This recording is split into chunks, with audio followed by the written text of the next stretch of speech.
Unequivocal, unambiguous, unforgiving. Operation Epic Fury will continue until the job is done. And just about an hour ago, the president provided a status update. They had thousands of missiles, 8,000 missiles. We got many of them before they got to launch.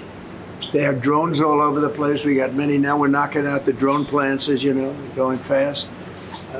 They started talking about mines, so we hit 28 mine ships as of this moment, 28, like using the same weapon, the exact same weapon that we use against the drug dealers in the water. 28 mine-laying ships taken out, less than 24 hours since we first heard reports that Iran was moving to plant explosives in the Strait of Hormuz. Just another example of how Iran's retaliatory strike capabilities have dropped drastically. Ballistic missile attacks, down 90%. One-way drone attacks, down 83%. As the U.S. has now struck more than 5,500 targets and over 60 Iranian naval ships. U.S. Central Command showcasing that might in before and after photos. Here you see two Iranian surface combatants docked at an Iranian naval base near the Strait of Hormuz, just hours into the campaign. And here's what they look like 3 days later, engulfed in flames after we struck them with a precision weapon. For years, the Iranian regime has threatened commercial shipping and U.S. forces in international waters. Our mission is to end their ability to project power and harass shipping in the Strait of Hormuz. The U.S. and Israeli air forces are continuing to operate with full aerial freedom over Iranian skies.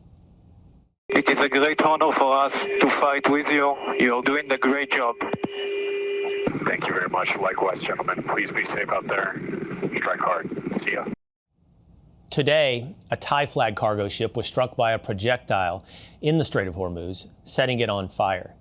That strike coming as Iran launched a wave of attacks across the region and as the U.S. weighs commercial ship escorts to prevent Iran from halting traffic through that critical oil conduit. The International Energy Agency, hoping to get ahead of supply disruption, announcing its largest ever release of 400 million barrels from its global strategic reserves. That's a move that they hope will lower crude prices. But it was a muted response today in the oil markets. The price per barrel today still up 4.5% after a dipping initially on that news. In the meantime, a pretty alarming report here at home. According to an alert reviewed by ABC News, the FBI warned police departments in California that in recent days, Iran could retaliate for American attacks by launching drones at the West Coast. Is Iran really capable of that? My next guest says yes. Joining me now, drone expert, Powerus founder, and former Army Special Ops Intel analyst Brett Velicovich. So, Brett, this is within the capabilities of Iran to hit the West Coast? Yeah, absolutely. Look, Will, Iran has been trying to find unique ways to kill Americans for years. They found that in their own lethal drone technology years ago and had a head start on us when it comes to manufacturing cheap, low cost, and highly lethal attack drones. But this brings up a larger issue that honestly deserves national attention, our counter-drone defenses here in America.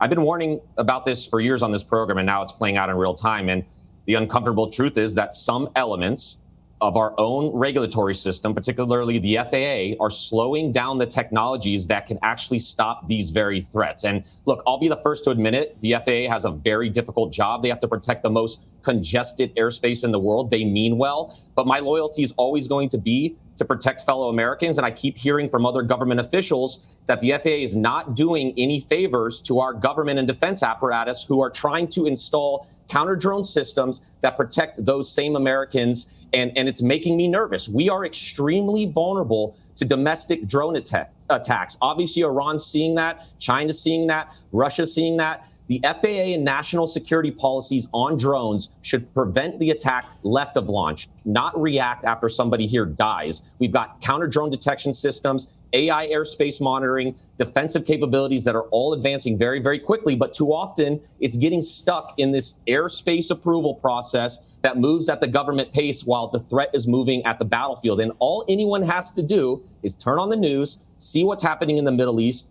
All 7 of those service members' deaths were because of drone attacks. Those were brave men and women who volunteered to defend this country. They deserve better than to be exposed to a threat we already knew existed. We can't afford to lose even one American, not even one, and we've got to create some big, bold change fast.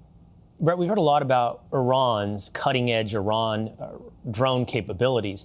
It still, I think, would come as a surprise to many Americans how they would deliver those drones to America. What are we talking about? Are we talking about from ships off the coast of California? Are we talking about launching from Mexico? Are we talking about sleeper cells inside the United States to launch domestically?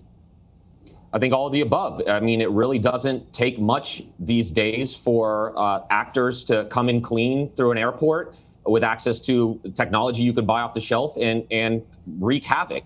And the issue is, it's not just a military problem, right? If the hostile drone attack happened in the United States at a port, at a refinery, a sporting event, a power grid, that's not just about casualties. It could disrupt supply chains, energy markets, major parts of the American economy overnight. And look, we crushed one of their drone ships the other day. That's a perfect example of how they have various elements and various pieces of technology where they can launch drones from. They can launch these drones from the water. They can launch these drones in ways that were unexpected. They've perfected that capability. And so part of us crushing their military apparatus, crushing their drone manufacturing facilities, is about removing that capability. But the fact is, we are still vulnerable, and we've got to move fast to get a handle on it. All right. Thank you for that information today, Brett Velicovich. Hey, it's Will Cain. Click here to subscribe to the Fox News channel on YouTube. It's the best way to get our latest interviews and highlights. And click to subscribe to the Will Cain podcast for full episodes right now.